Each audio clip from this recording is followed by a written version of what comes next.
What's up, everyone?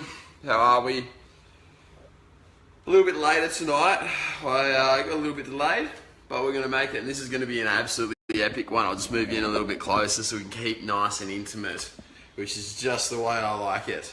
So tonight's going to be epic. Really big one. Overtraining. Awesome question from my boy Jordan Moore from Instagram, who I should message right now, actually, shouldn't I, to let him know that we're going live. But we're going to go deep into this one because this is a massive topic, and it incorporates a whole heap of stuff that a lot of people wouldn't normally associate with overtraining, because you see, overtraining isn't straight black and white for everyone. There's a lot of variation. And so what we're going to do is we're going to cover all the weird little areas which I focus on, such as neurotransmitters and your digestive system, as well as all the straightforward things such as like volume, frequency, intensity, all that sort of stuff, all the goods in that. Now guys, as always, the same thing I say every single time is, if you have a question, comment it below, we'll get round to it. We get like legitimately awesome questions all the time on this, which everybody really appreciates, so put them in. And the other thing too is that there's no such thing as a dumb question, unless I talked about it last night on live, in which case that's a bit silly. Go watch all my stuff. You should watch all my stuff because it's fantastic. I'm a pretty nice guy, and like, you know, say some good stuff every now and then, occasionally. But yeah, so anyway, overtraining. Let's crack on into it. So first of all, like I'll get started with what I do and where I'm up to at the moment. And pretty much I've been on like a lower training volume style program with eating lots of food, gluten-free pasta, excuse me, with bolognese sauce, and I think it's pork mince or chicken mince. I don't know what it is. You get it from Daily Fuel, absolutely fantastic. And so right now I've been eating a whole heap to avoid overtraining, because when I don't eat enough, I feel the symptoms of overtraining or under recovery. And that's another thing I should touch on too. Within reason, I don't believe that you can become overtrained. If you're training twice a day, roughly 12 sessions a week, I don't think that you should experience overtraining. I just don't think that you should get any symptoms of it, any training depression, nothing like that. Because you should be able to plan your workouts well enough to avoid that. You should be looking to supplement your training, your neurotransmitters well enough, okay? Which you shouldn't get. But anyway, with me, because I prepped my ass off for like the last 2 years, and I literally put myself into rock bottom because I didn't recover hard enough and I was an idiot, pretty much, I put myself in a position of high levels of stress, very, very high levels of stress. And so when I train too hard, I'd immediately go to shit. Like my results would go to crap. I'd feel like crap. I'd get really quite down. My test levels dropped. My testosterone normally sits at the natural peak, which is 32 nanomoles per deciliter, or 32 nmol/dl. Nmol per deciliter or nmol per liter, whatever it is. Nmol per liter, I think it is. I can't remember anyway, but whatever. I sit at the top of the end of the reference range, right, at all times, and I dropped by about 7 points in this period when I was training. And so pretty much I had to drop my training volume right the way back, and that was just because I wasn't replenishing my neurotransmitters. I wasn't looking after my gut health. Christ, I got IBS for God's sake, and I wasn't eating enough either. I was prepping for like 2 years straight.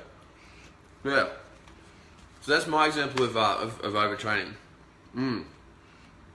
And so what we're going to go look into today is looking at overtraining in all of those areas. So we're going to look at like the balance of stress. We're going to look at your neurotransmitters in overtraining, and then we're going to look at like training volume. What else? Training volume, frequency, intensity, all that sort of stuff. Okay. So they're the three main areas which cover it. On top of that too, we'll be looking at your nutrition, so your calories if you're eating enough, and the responses in the body. And then on top of that too, we'll be looking at your hormones. So yeah, so I've just had two really quick questions there, which I'm going to hit into straight away. And one from Stuart is just asked, how can you test your testosterone? You just get a blood test. People run saliva tests for it, but I think they're bullshit. I mean, look, I probably shouldn't say that because I'm not hugely well versed in them.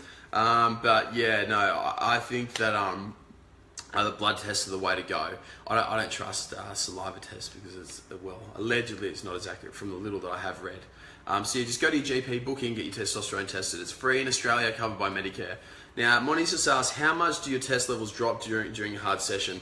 Really varies, but it doesn't matter because they drop and they bounce back up. Okay, they drop because you get an increase in your cortisol levels, which is good, which allows for inflammation to be resolved and healed and allows you to grow. But pretty much your testosterone levels peak in the morning and then drop throughout the day. Okay, so that's how it works, big fella. Now, if you're training all the time, quite regularly, your testosterone levels will get lower, but in the morning they'll still come back up to their peak, or they should anyway. So yeah. But first of all, let's go into overtraining. So what actually is overtraining? Well, I don't actually like this term overtraining. Charles Poliquin, a very, very highly intelligent bloke, once said that there's no such thing as overtraining, there is only under-resting. That's it, right? No such thing as overtraining, there's only under-resting. And I completely agree with him, A, because, you know, the bloke's a genius, and B, because that's what I've seen as well, in that you can literally smash somebody into the ground and they will be able to bounce back if you give them the right neurotransmitter help. You look after their gut, you look after their food, you look after their sleep, and you look after their stress, and they will be sweet, right? They're going to always bounce back, and they're always going to get really, really good results. I've had guys training 12 sessions a week plus, or even more than that, some of them, and they've always been able to bounce back from that because we pay really close attention to all that stuff. We're really on with onto their training, their protocols. And so yeah, so I don't believe that there's any such thing of overtraining. But back to the original point, what is it? What are the symptoms of overtraining / under recovery? The main one is you'll get like training depression. So the next day, or actually just generally, you feel like your mood's low. You might get a bit of anxiety. You'll start feeling like you're tired, but you're wired, so you can't sleep. It's like you're super, super tired, so you just can't. It's like you're tired, but you're jittery. So yeah, you get that sort of thing. You have low brain function, low cognitive performance, an inability to concentrate, lowered libido, lowered sex drive. In my opinion, everyone should have a really high sex drive. It's really, really important to have a high sex drive because we're humans. It's like one of the main things that we do. Like, we were literally born to fuck, like everyone was. And if your sex drive is low, that's showing that there's something wrong.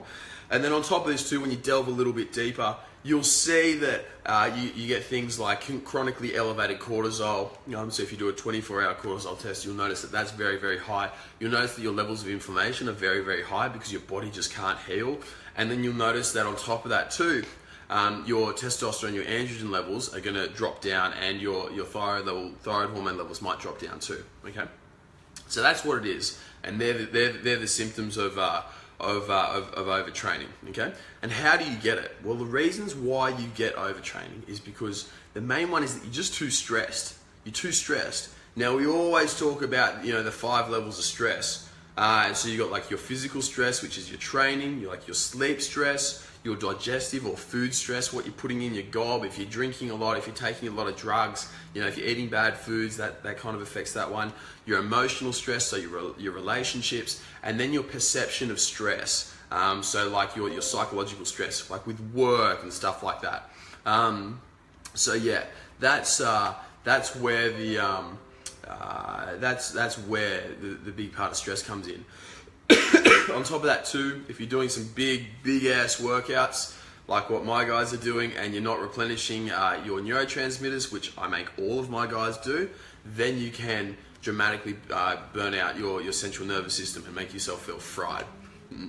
And so what you'll notice is that anyone who trains with me, I always replace serotonin. I always increase serotonin, GABA, and dopamine in particular. A little bit of glutamate, not as much. And because pretty much they get burnt out really, really hard when you train. So most people who train with me are higher level thinkers, higher level people, and these guys tend to be dominant in the excitatory neurotransmitters. They tend to be dominant in the dopamine and the in the acetylcholine. I dare say glutamate as well, although I don't have a way of testing that one yet. But pretty much what happens is if you burn out through the dopamine and the acetylcholine, the main two excitatory ones, you start draining the others. You start taking the building blocks away from the others because they all kind of pinch little bits and pieces from each other. I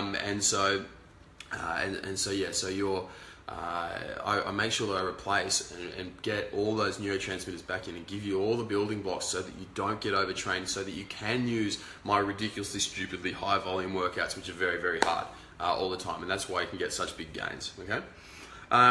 So yeah, if you're not doing that, then it's going to cause a big time. If your gut, this is going off for the stress part as well, if your gut's bad, you're going to get overtrained like that. Your energy levels are going to be zapped, like massively, massively zapped all the time. You're going to feel like rubbish, okay? So that's not going to be fun either. So they're the three that we're going to start off with. So how do you fix it? And how do you prevent overtraining? Well, good question, Jimbo. 1 second, I'm just going to pop this. Speaking of, this is what I take, phosphatidylcholine. If you need to speak a lot in public, you need to talk to a whole heap of people, you need your cognitive function to be going well, take phosphatidylcholine. It's mint. And yes, that's Powerade too, because I ran out of dextrose. But yeah, so how do you prevent overtraining? Number one, the biggest one of everything is manage the 5 stresses, okay? I'm always going to go over this. It's really, really crucial that you manage the 5 big stresses, okay? So if you're going to train your ass off and you're going to get optimal results, you need to be sleeping well. You need to be sleeping well. I recommend, as a general rule, 8 to 10 hours a night or more if you can. Some people can function off less. If you can function off less and you can still train the house down, good for you, okay? But you need to manage that. You need to manage your digestion. You need to manage your training volume. So you need to balance out training volume, frequency, and intensity. And you also need to manage the amount of cardio you're doing, the amount of stress that you feel in your body. You need to be looking after how many calories you're getting in, so you're getting in enough food. And then you need to be looking after your psychological stress. So if you're at work and you're stressed out of your nut, you need to be supporting that either by reducing your training volume or increasing your neurotransmitters and the healing process there. Okay, you also need to reduce the other stresses, so you need to make sure your sleep's really good and your digestion's great. On top of this too, if you're having a tough time emotionally, that can really drain on you, like big time. A lot of people don't recognize that, so you've then got to balance out all the other ones and make sure that you're helping yourself that way, in a big way. Okay, so moving on to that and going a little bit more specific. With your nutrition, if you are in a calorie deficit for an extended period of time, okay, it can become very, very draining on your body. That's why I get all my guys to supplement with the neurotransmitter precursors and whatnot. And if you're doing this, if you're in a calorie deficit like for a very, very, very long time, you often have to reduce your training volume, or at least you have to periodize your training so that that you have periods which are much more intense and periods which are much less intense. It varies from person to person how you do that. But so you need to make sure, excuse me, I still haven't got over my throaty feeling. But yeah, so you need to make sure that you're eating enough calories. So if you're going to do huge volume workouts and really push it, you need to be increasing your calories, okay? If you're going to be on lower calories, you need to really look out for how much work you're doing and whether you're starting to feel fatigued after your workouts, whether you walk out of the session think like, God, I never want to do that again. You need to really match it. Like for me tonight, so I started back on back squatting tonight. I haven't back squatted for a while just because my hips have been a little bit out of alignment. I got scoliosis, so I normally do anyway. So I've been working really hard to push my hips back in. My boy Jason Lamb, the chiro, he's helping out massively. And I'm also working on my gut health huge and my nerves in a big way. So that all that stuff. Looking after all that in a big way, and then on top of that too, to look after these big workouts. So I was back in squatting. I squatted about 10.5 tons tonight. So my first session back, plus then leg extensions, then plus chin ups, and then plus calf raises. And so after this tonight, I smashed about 200 grams of sugar straight after, 50 grams of sugar intra, plus EAAs, and then after that I smashed one meal with 50 grams of carbs and 40 grams of protein, and then another meal right now with another 50 grams of carbs and 40 grams of protein. And my total calories of today are going to be up around 5,000.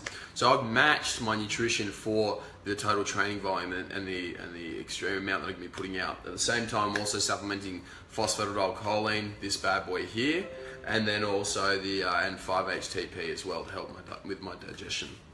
Okay, so that's what you have to do. You need to make sure that your nutrition matches your training programs. On top of this too, you need to make sure that your hormones are right. Some people don't detoxify hormones well. So if you have a build-up of estrogen, it seems for whatever reason that these people tend to recover much, much more poorly, guys and girls, okay?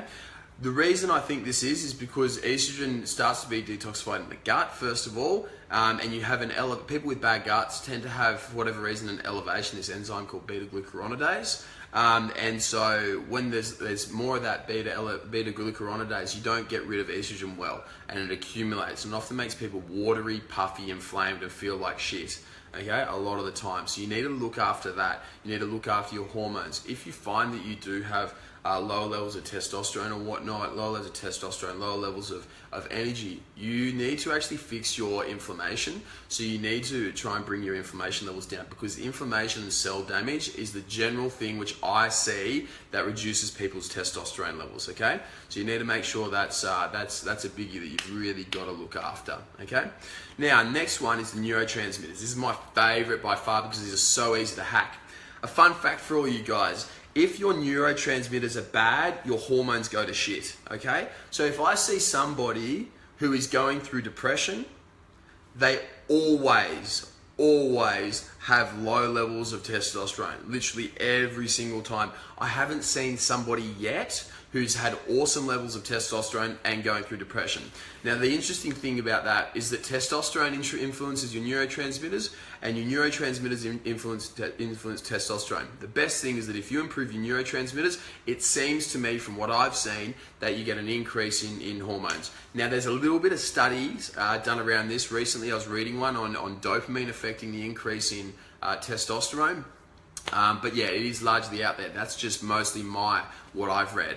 So what you need to do is you need to make sure that you're supplementing and making sure your dopamine levels are optimally high. You need to look after your serotonin, your GABA, and your acetylcholine. You just need to be testing them and making sure that you're all good. So signs for having low levels of dopamine are things like low mood, poor sex drive. If sex is available, you actually don't want it, versus where you normally should be, where you just want sex all the time.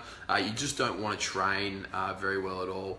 They're the four biggies. Then on top of this, if you want to look at your GABA and your and your serotonin, what you want to do is you want to look: am I getting anxiety? Am I feeling like low mood again? Am I unable to get to sleep? Am I not dreaming? Those sorts of things. Okay.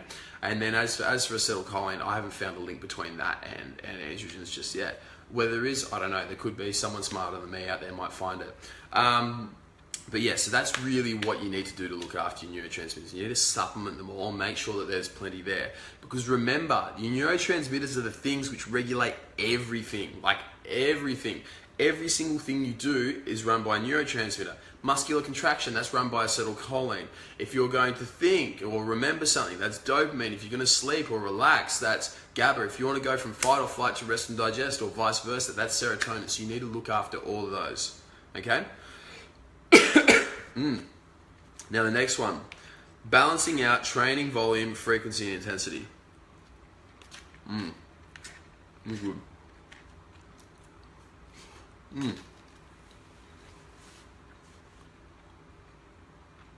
Alright. Training volume, frequency, and intensity. This is a big one. Really, really big one. Alright? So if you are not balancing out your training volume, frequency, and intensity all at the same time, you're going to go overboard and you're going to go backwards. It's not going to be a fun time for you at all. So you need to make sure that if you are having Ronnie Coleman sized workouts and you're doing 12 of them a week, it's not going to end well for you. However, at the same time, if you're doing very sooky, soft workouts where you're hitting like 10 sets and that's it, and you're doing them 3 times a week, you're not going to get gains either. So in order to avoid overtraining, you need to find the sweet spot in here. So you need to make sure that if you're doing, say, 5 exercises, a total of 30 sets, all right, and you're hitting 6 to 8 reps or 6 to 12 reps in that sort of rep range, you can probably hit, you know, around 10 workouts a week quite comfortably, assuming the rest of your stress is okay. However, at the same time, if you're hitting, you know, 30 sets of, you know, rep ranges up to 20, 25, all to failure, like complete failure, pass failure, then you fucking vomit, you're not going to be able to hit that many sets. You need to drop that many sessions. You need to drop it back and hit around the five a week mark. Okay, that's why a lot of my guys have you on 5 a week mark, because we balance this out for you. Now, if you're looking to just hit lots and lots of heavy stuff, you can generally recover from that, but it depends on your neurotransmitter profile. So you need to make sure that if you're lifting super heavy and a failure, so in the 1 to 6 rep range, and then if you are hitting, say, 40, 50 sets, you can generally hit around 10 sessions a week or so. Well, that's what I find, depending on the neurotransmitter profile. Okay. So that's pretty much it for overtraining. I'm going to go through a few of the questions now because we've got a heap that have already come through. You legends. And the first one goes from Chris. Hey dude, can you touch on general workouts? What body parts are good to work on together? Anything, bro. Just lift. Just fucking lift. Get in there, lift hard, alright? That's the best general workout advice that I can give you. Just lift and enjoy it and do what feels good and what's fun. Now, Jason Bartlett's just asked, how do you know if you're eating enough for your training volume for gaining muscle and not overtraining? Well, that's the thing, mate. If you're overtraining, you'll know it. And you're under-recovering, you'll know it. If you're not sleeping well, if you lose your libido, if you get any of those symptoms that I listed before, then yes, you're not going to have a fun time at all, okay? You need to make sure that when you're with your eating, if you're not growing, if you're not gaining mass, if you're not growing in your measurements, right? That's when you're not eating. We need to change up the plan, because if you're not doing that, then if you're not growing, then you're not eating enough. Okay, it's as simple as that. When you're bulking, you shouldn't suffer overtraining. All right, you just shouldn't. Hey Pete, how are you, mate? Tony Landers, good to see someone helping out with knowledge. Anytime, brother. I hope it helps. Now, Laura's saying, sleep I'm struggling with. Body is tired, but brain won't switch off. Any supplements that help that? Yep, get on the Resurrect, man. Double dose. And make sure you try meditation. That's going to really help you. When you're tired but wide, it's often caused by GABA deficiency. Okay, and so you just need to increase your GABA supplementation. Taking a bit of inositol can also help that. Luke Gaffers just asked, hey mate, can you PM me all the subs to take? All the ones in the plan, big man. All those ones there, they're what's going to help you. Tim Nesbitt has just asked, what brand of EAAs do you use? Hard to find good ones on iHerb. A lot of products that don't quite seem legit. Right. So Sabedo supplements are now just about to bring out their own, well, the BCA EAA electrolyte mix that I designed. So that's going to be the #1 because, well, I designed it, so I made the ratio, so it's awesome. And then #2, it's actually a really good quality source. For now though, Bulk Nutrients is good, but when Sabedo comes out, I think it's in the next week or two. I bloody hope. It's taken way too long. But yeah, that's going to be the best thing to use by far. Okay?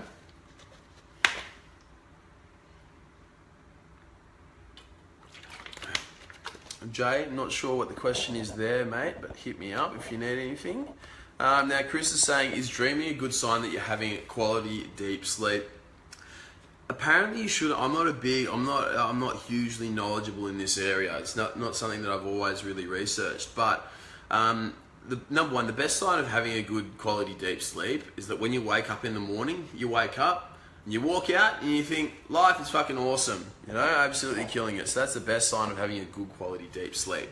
As for dreaming, allegedly, apparently, with your sleep cycles, certain ones go through you go through stages of dreaming and not dreaming. To my knowledge, the deepest sleep is when you're not dreaming at all and nothing's happening at all. But when you are dreaming, that's in like a more moderate one or a more lighter sleep. Apparently so. And that might be the reason why when you are having a dream, you can often quite easily wake up from it. You know, so if you're having a really scary one and the wolves are going to come and take you away, they were my scary dreams. That's why you wake up. Okay. But other than that, I don't really know, mate. The best sign of a deep sleep is waking up in the morning feeling refreshed and ready to go out and absolutely smash your day. If you're waking up feeling tired still, like you need to sleep a bit more, number one, you may just have a massive sleep debt, which you need to get rid of, because if you're deficient in sleep, it actually accumulates. Number two could be that you're just not sleeping well enough at all. All right. Mitchell Sellers, you speak a lot about neurotransmitters. What subs are good for these? The best ones are going to be theocrine, theanine, 5-HTP, and Ronnie Coleman Resurrect. All the ones which I get my guys to take as a standard. Okay. On top of that too, if you need it, inositol is also great. Petey's just said he's purchased Ronnie Coleman Resurrect. Can to try it out ASAP. Mate, get into it. Ronnie Coleman Resurrect will change your life. It's amazing. I'm a big fan. Jay, question. 3 months ago, after one gym session, I'd be tired for 2 days. Now I can do same muscles twice a week. With 2 days rest, what does this show? I'm on your program also, which got me working hard. Started this Monday with Joel. I'm less sore. Joel's a legend, isn't he? I'm less sore and can go harder than before. Also lost 10 kilos in 48 days. Solid, big man. Very solid, 10 kilos in 48 days. Yeah, so now that the fact that you can now do the same muscles twice a week with 2 days rest, this shows that your recovery is dramatically improved, okay? So if you're doing similar style workouts or similar movements to what you were before, then yes, you'll improve much, much faster because you get neurological adaptations. So that's adaptation in your brain. So yeah, that's why you're going to be able to train more frequently. That's why I change up my programs every 4 weeks, because if you're doing the same exercise, the same movements, same workouts, your body adapts very, very quickly to it, okay? Like really super quick. Whereas if you are you're constantly changing it up, then it gives your body something new to adapt to.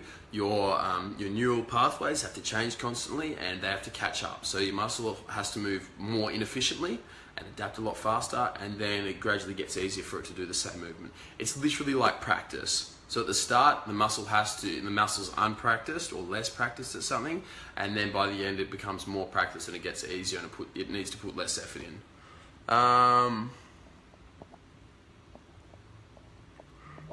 And yes, Jay, this program's gonna help you gain, my man. Now, travel. Where do we get the theocrine from? Nothing on iHerb. From totalnootropics.com. That's where I get it from. So I've got a discount for them. You should have a supplement sheet, my man. I'll make sure that the boys send it to you if you don't already have it. Brad Bateman, backload on carbs and sleep away. Tired and it works great. Yes, mate. Brad, backloading is king by far. That's an awesome thing. Literally the best reason about backloading is that it improves your sleep, and it massively improves your recovery because it improves your sleep. So it's a huge one for resolving overtraining. And so anybody who is getting constantly overtrained, that's often what I will put them onto, is a backloading protocol, because it massively increases your serotonin and your GABA at the same time. Fantastic. Dinesh, could you tell me about supplements? Supplements are good. I'll need a little bit more specificity than that, because if I don't have a whole heap to go off. So if you could go a little bit deeper, we like going balls deep here. So Rawdon Dubois would say. So yes, I need something a little bit to go deeper, mate. Now, Chris just said, in regards to my previous question about sleep, is Resurrect, Melatonin, 5-HTP okay to take all together before bed? Yep, mate, that's a great stack. Really good little stack right there. The good thing about melatonin is that number one, it's relatively cheap, and number two, it actually helps improves your circadian rhythms, which in turn improves literally all of your hormones thereafter, in particular testosterone. Chris Deacon, backload on carbs. Yes, you backload on carbs. So backloading means you have carbs all before bed. So you just smash literally everything. Like right now, that's 50 grams, plus I'm going to go chow down on some other stuff. Afterwards, probably going to have a little bit of rice, my favourite white rice. So yeah, you just chow down on carbs right before bed. And no, carbs after dark don't make you fat. At all.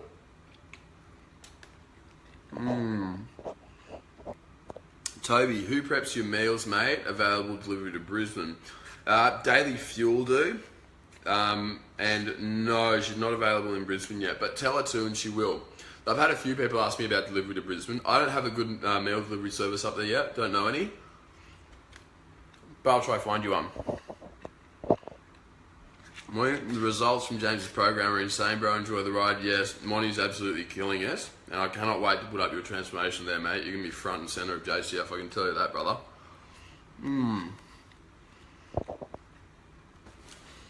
Welcome, Anthony. Good to see you again, mate. Mitchell Sellers. My gut doesn't agree with a lot of proteins and I've tried a few. What brand of protein do you recommend that's good for the guts currently taking bulk nutrients? Well, mate, some people just don't digest whey well at all. Like at all. So you might just be one of those people. Otherwise, you just got to avoid anything with sucralose. The majority of people have got, literally 90% of people I'm finding now, actually maybe 95, look, there's not much of a difference. Literally most people who I talk to every day who train, want to get leaner but can't, have a gut issue. Literally all of them do. And if you have a gut issue and it's not moving well at all, then the best thing is to cut out anything like that's got sucralose in it. Sucralose is a sweetener, an artificial sweetener, and so when you cut that out, when you get rid of the sucralose, you'll notice that your bloating will completely go. So for you, mate, number one, I'd probably try just cutting out any artificial sweeteners at all. Go for a naturally flavored whey, or go just completely skip the whey altogether. On top of these two, I'd also eliminate FODMAP foods from your diet. And yeah, I think we should probably have a chat or talk further with my boy Joel about actually fixing your gut, because this is never going to go away from you, mate, and you'll always end up having a spare tire around there.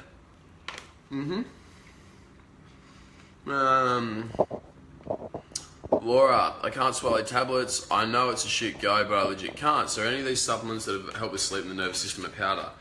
Oh, bro. Learn to swallow tablets, because these things are disgusting. Like, I can eat a lot of stuff that tastes absolutely rubbish, but man, like, so many of these things just really bad, and they're not fun whatsoever. So yeah, dude, I'm pretty sure you can find everything in powder form. It's just not going to be a fun time. Good luck. Hello, Nono. How are you, mate? Brad, core power foods are good. Pam, me, I sell in my business in Brisbane Northside. There we go, guys. Core power foods. I got a mate, Josh Blotton, who uses them, I think, or he used to, and he said they're alright.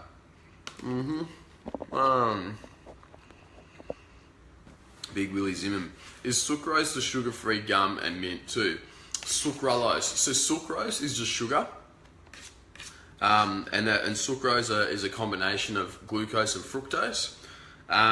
Sucralose is a sugar alcohol. And yes, that's going to be in the sugar-free gum and mints, I'm pretty sure. Sucralose or maltitol. Maltitol, however you say it.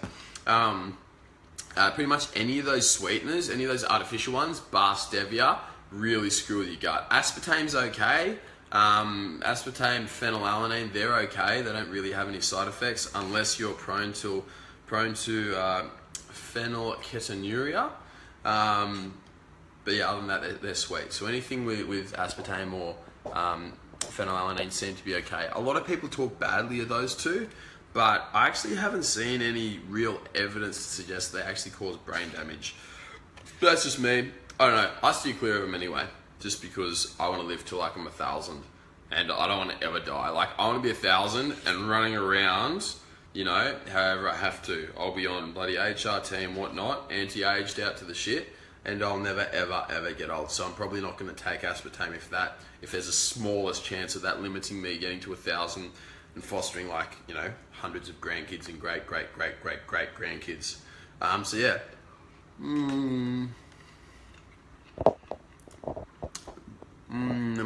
Jay, mate, shoot those questions into our email, brother. We'll help you there, because everyone else will find it a bit boring. Even though we want to see you kill it, I don't think anybody else is really worried about that stuff, but we will help you out. So shoot us an email and we'll get back to you ASAP. Next one, Laura Adams. I crushed them all my life, so it won't affect the bypassing it. Oh, okay. So guys, Laura's just asking about if you just take powder, is it going to be broken down by your stomach acid? Yeah, probably to a degree. I don't know. Haven't really looked into it too much. But most people have got such low stomach acid anyway that it's not an issue. But yeah, no, I wouldn't worry too much about taking powder if they're going to be if it's going to be ineffective, because the acid's going to break it down a bit, but it's not going to. Good question, Laura. Good question. I'll have to read into that, but I think that it's still going to work. I don't know about you guys, but I noticed that when I take Theocrene, literally 30 minutes later, I feel the effects. So I wouldn't be too worried about taking powders and it not having an effect. But that is a very good question, and that's something I should know. Now, Nonna, weight loss tips. Yeah, bruh, you've come to the right place. Eat less, exercise more, and sleep well, and read all my posts, because every single one of them will help you with weight loss tips. Oscar Billings. Hi mate, a cashew nut's good to have as snacks if you want to lose your gut. Man, I wouldn't recommend snacking, bro. Just have meals, alright? So get used to eating food, like eating protein, eating veggies, and eating them as meals. If you're constantly grazing, you're 100% going to go over your caloric intake. Always happens, alright? So yeah, don't snack, just eat. Next one. Brad, is KFC that bad of a cheat meal? One of my boys, Xavier, had the biggest affinity for KFC. Dude would kill it all through the week, and then bang, came to Saturday night and he got into the dirty chicken, the dirty bird. And yeah, no, that slowed his results massively. So yes, it is the worst cheat meal ever, big fella. Do not have it, the dirty bird. You don't even know it's bird, it's probably rat, it's rank. Mind you, I think I ate rat and barley. And it wasn't too bad either. It actually wasn't too bad. Try to tell me it was lamb. I'm like, lamb's not this cheap. Where did you get this lamb from? And it didn't taste like lamb. And it was really, really tough. And smothered in a shitload of sauce. So I'm pretty sure I did eat rat. And it actually wasn't that bad. So maybe KFC isn't that bad after all. But anyway. Andrew Blight, just got down to nice low body fat for summer. What's the best way for me to now transition into a lean bulk? Do I just add 200 more calories until I stop gaining another 200, etc.? Also, how much weight should I be putting on each week to make sure it's lean gains? Really don't want to put on any more fat than I need to. Not keen on the negative health effects of a dirty bulk. Mate, just be smart. If you look in the mirror every single day and you look just as lean as what you did when you started your lean bulk, then you're doing really, really well. If you're putting on a bit of fat, then yeah, you're putting on a little bit of fat. Some people do. If you're putting on a bit of water, yeah, some people do. You just got to make sure that you're eating really smart. You're going to increase your food in a slow but steady way.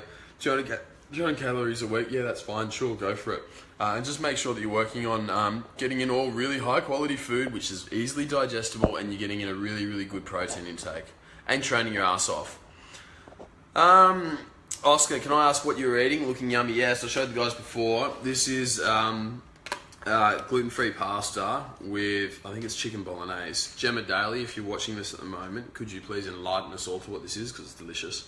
But yeah, really, really good. Chicken pasta, I think it is. Chicken mince pasta with gluten-free pasta. Yeah.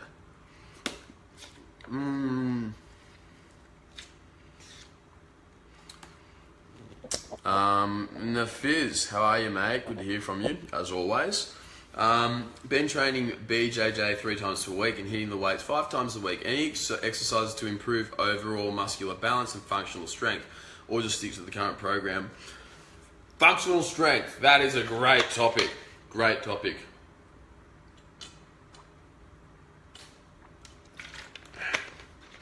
So, people think that a bench press isn't functional. At the end of the day, your body is going to be as functional as what you make it. So it's going to be good at the exercises which you practice. You do weights to expend calories, to stimulate muscle protein synthesis, aka grow muscle, and to get stronger.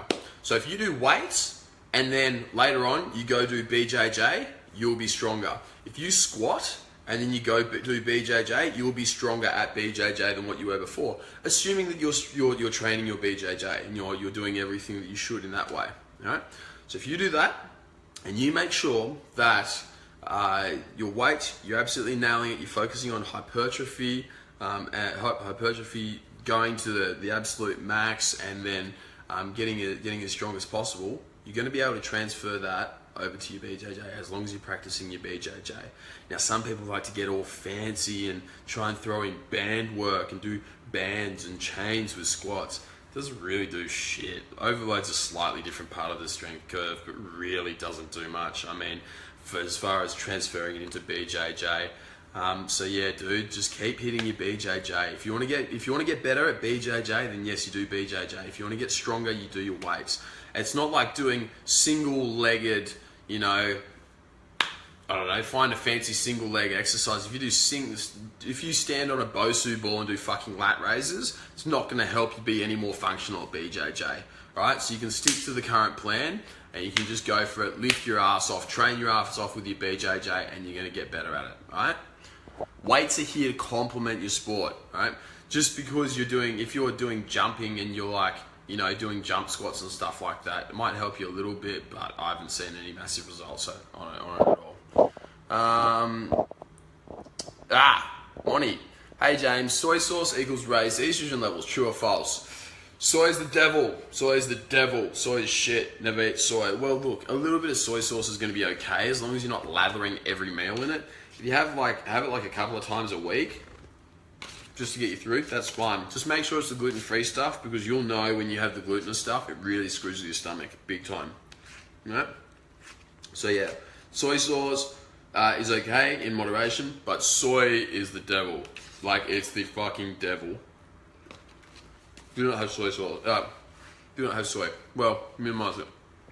If you're vegan or vegetarian, then mate, you don't have much choice anyway. So yeah, you're just gonna have to cop the soy. Daniel Reid. If you're looking to grow a body part like your shoulders, for instance, do you recommend splitting it across multiple workouts per week to avoid overtraining? Nah, bro. I used to get some of my guys training shoulders like 6 times a week consecutively over 3 days, right? So you don't need to split it out across. In the end of the day, you can train. It's all about matching the volume with the frequency with the intensity. So if you're training 40 sets and you're doing that 3 days in a row, then yes, you're going to be overreaching. Now, I do that in some of my programs in order to, excuse me, in order to cause accumulation of fatigue, and then we relieve that fatigue. But yeah, man, for you, most of the time, bro, just fucking hit it. Just lift. If you start getting injured, if you start feeling overtrained, then slow it down and just recover. It's not a really difficult thing to come out of. If you're a muppet and you push through so hard that you collapse in a heat, then yeah, you're gonna feel like absolute rubbish. Okay? So yeah, don't worry about that. Now Jay was worried about 250 gram of carbs will get me fat again, but after eating at night, next day I pump so many more reps and go harder from your plan. Good, brother.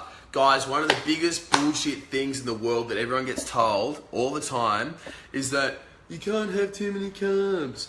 If you're earning your carbs and you're training as hard as what Jay is on one of my screwed up programs, you're gonna need your carbs. If you don't have carbs, well, in some people, if you don't have carbs, you're not going to, do as well as what you would. Carbs are really good for energy. Now, you use them strategically. Like anything, your carbs and your food are a fuel. They're going to be integral for you. If you've got high levels of inflammation, then yes, you should reduce your carbs. If you have some gut conditions, yes, you should reduce your carbs. But most of the time, carbs are fucking awesome. You have carbs before bed, you sleep like a baby, you feel great, you are great, everything's great. Okay, so carbs are good, and they're not going to make you fat if you're controlling your calories in the end of the day. If you're controlling your calories, looking after your stress, looking after your gut health, you're going to be fine. You're not going to grow any fat whatsoever. In fact, you'll probably just partition it really well, and you'll end up with full as fuck muscles, which we all want. Okay, so good question, Jay. The Fizz. Is it okay to use a bit of sriracha hot sauce in your meals to complement the standard protein and veg? Yeah, sure, man. Like, you got nuts if you use that stuff, because that stuff's fucking hot. I can't take it, and then I'm not a real man, though, I will admit that. But yeah, sriracha's fine, unless it irritates your gut. And can I do a full video addressing training for aesthetics versus training for functional fitness? There are a lot of misconceptions out there. Functional fitness. Functional fitness. I know a lot of people who want to be functionally fit, and you know what their job is? They're fucking accountants.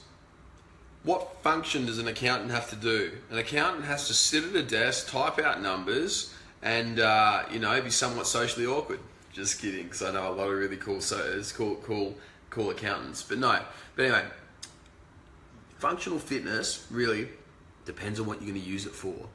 So if you're playing soccer or football, as they like to call it, and you need to be quick off the mark at all times, you need to be light, you need to be lean, you need to be agile, you shouldn't be looking to train for hypertrophy at all. Do a little bit of plyometrics, a little bit of strength stuff, small amount of hypertrophy to maintain your muscle mass, but not heaps, right? It's all about finding what you need to do for yourself and what you're looking to achieve for yourself, all right? The biggest misconception here is that by doing fucking kettlebell swings that suddenly you're going to be functionally fit. By doing clean and jerks and snatches that you're going to be fucking functionally fit. How many times in life are you ever going to just fucking walk out in the street and then have to pick a Sheila up and fucking snatch up? Never. It's not going to happen, alright? There's no such, like this whole functional fitness thing, it's got my mind blown. Like people say that using a fucking TRX is functionally fit. How the fuck is it functionally fit? Using a TRX is only slightly different, but doing a push-up on TRX is only slightly different to doing a fucking bench press.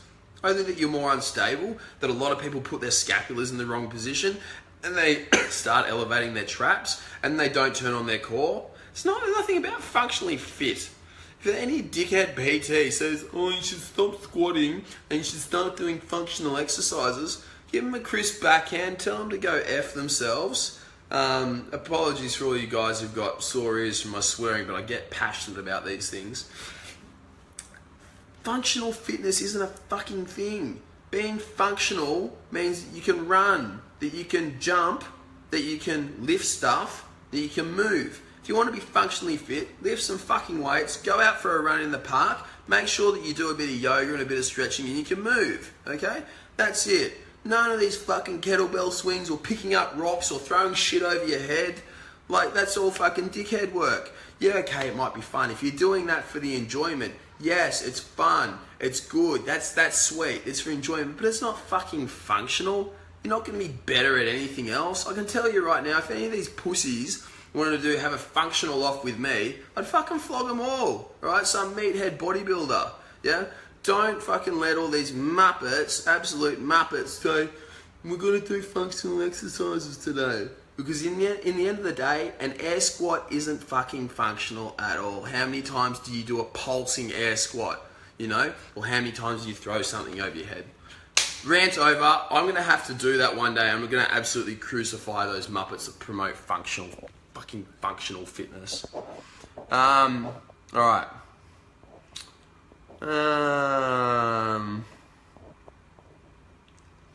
Nathan Nilsson. That was a really good question, the Fizz. Great question. Love it. Fantastic. You're a legend.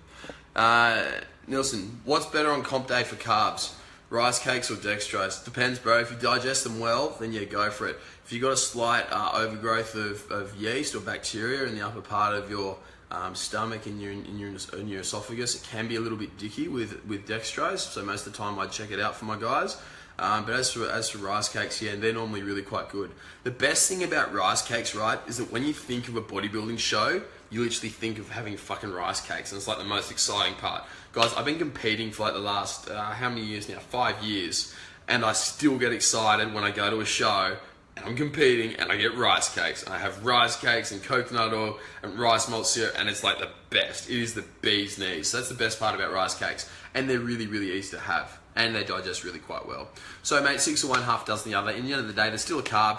You know, rice cakes don't draw out any more water than what anything else does. You know, that's what your diuretics do. So yeah.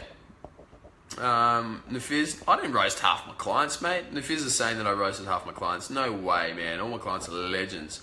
Smarter than literally 99.9% of everyone. Anyone who trains with me, you're all legends. I train twice a day. I love it. Weights in the morning and cardio circuit at night. If I'm tired, I rest. Trying to gain, so that's not going to affect me, is it? P.S. I started carb backloading. I wake up looking lean. I love your advice. You will wake up leaner because your bacteria are much happier with you. It's fantastic, isn't it? But yeah, as for your if you're trying to gain, you're doing like cardio on a circuit, weights in the morning and cardio on a circuit at night. As long as you're looking after your energy balance, you're going to be fine. In fact, Jackie, you're probably going to grow faster than most people who try to skip cardio out of laziness. They put cardio. The reason being because cardio actually improves your mitochondrial function, it improves mitochondrial biogenesis. It also improves your blood health and makes your whole circulation throughout your body a lot better. It increases your recovery. So many benefits to it. All right. So it's actually really good what you're doing. Keep doing it, right? I try and get all my guys just to do a little bit of cardio, unless they've already got a really quite active job, even when they're bulking. All right, that's what literally most of them. Bar the genetic freaks who can like my boy Chenny, who can do literally anything. A lot of people laughing at my rant about functional fitness. Aiden, how many liters of water should you drink while supplementing 5 grams of creatine mono every single day? Brother, all times, 70 mils per kilo of body weight. If you are a 100 kilo man, that means you drink 7 liters of water per day, all right? Work that out, that's the same. Just because you're having 5 grams of creatine doesn't mean that you need to drink an extra liter of water. Like, how much water do you think 5 grams of creatine is going to do? 5 grams is literally like the size of my thumb. That's like not much creatine. If you think that putting in that into your body is going to have a massive effect where you suddenly need to double your water intake, which some people do, you need to rethink about it and just go for the general 70 mils per kilo body weight rule. All right? I hope that helped, my man. Jay, I'm an ex-accountant. I've had a dickhead ex-PT who told me I turned 29, so I won't get a lot of gains. Too right. Dickhead is a good word for that guy. I dropped the 10 kilos in 40 days and now he wants to train me after saying, oh bro, you come to the gym every day. Yeah, nah. Anyone who says that you're too old to grow is literally like a muppet, hey. If you've come from nothing and you start training, you're going to make an adaptation, you're going to get stronger, you're going to get bigger, all right? No matter what your age, as long as you're doing it safely. So yeah, age is really not a barrier at all. I'm training one bloke at the moment who's like 50 odd. The guy's an absolute beast. It's all about mentality. He's in there, he's crushing his workouts every single day. He's training smart, got him on a hectic nutrition plan, incorporating intermittent fasting and stuff like that. And he's absolutely nailing it already. So yeah, look, age doesn't matter at all.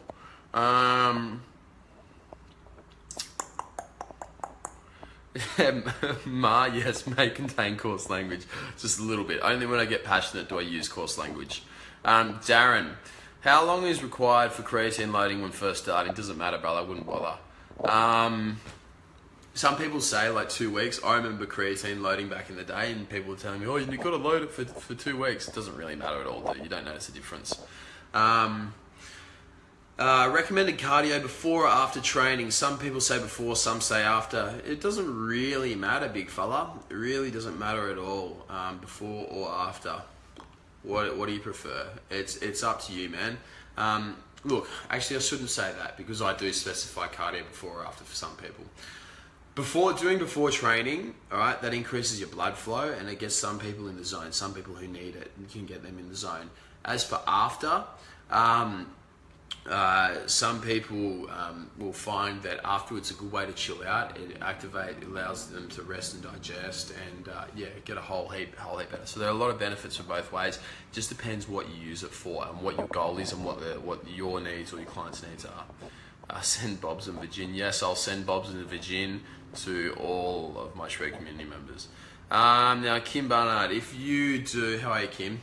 If you do a mini shred and lower calories to 1600s, how much should you increase your fats, proteins, and carbs a day a week by in order to keep the lean list and not get the fat?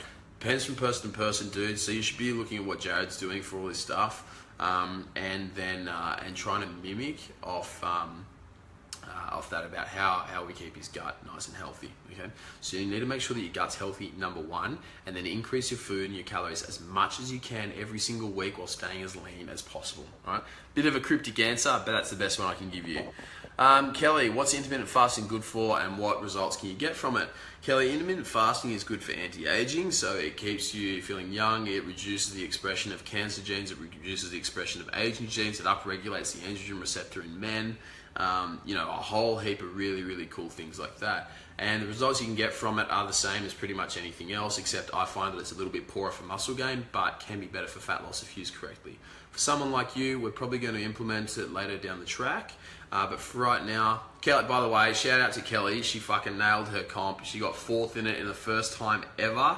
She's got possibly the driest, grainiest upper body. She looks mental. Most normal people would think she looks gross because she's too good for them by far. So she absolutely nailed it. Big shout out to Kelly. But yeah, what results can you get from intermittent fasting is pretty much it can also tighten the skin, allegedly. So when you lose fat, it can actually, apparently, according, I think there's like one study or just observation, I can't remember. But there's, apparently it can actually tighten the skin up, make the skin get a bit crisper. So when you do have like saggier skins in body parts, if you've gained fat, so yeah, that's what it's good for. Whole heap of benefits, as well as cognitive benefits. Rightio.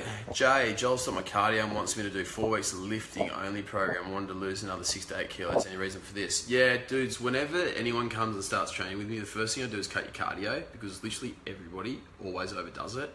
And the funny thing is that when we stop you doing cardio, you actually lose more fat than when you were doing cardio.